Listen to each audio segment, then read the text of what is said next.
Mapagpalang araw sa inyong lahat mga idol. May project na naman tayo. Isang forklift PCM Isuzu C240.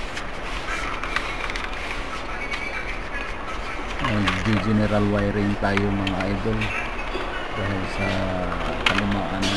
kalumaan na ng wire, kaya kailangan na natin i-general para iwas sa mga problema, kasi minsan mga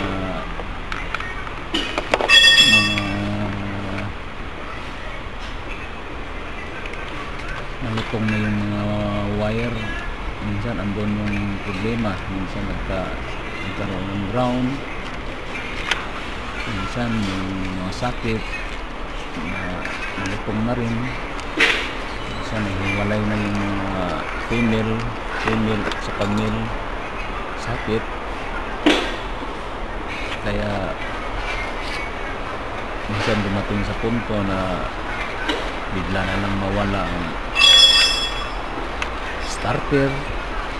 Ang ini-start mo hindi maandar, minsan hindi maandar kasi wala na yung supply sa sa injection pump, kaya kailangan natin i-general wiring na idol dahil masakit sa ulo pag medyo luma na ang mga wires.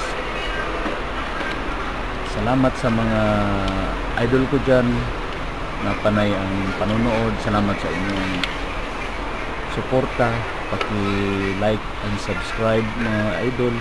Maraming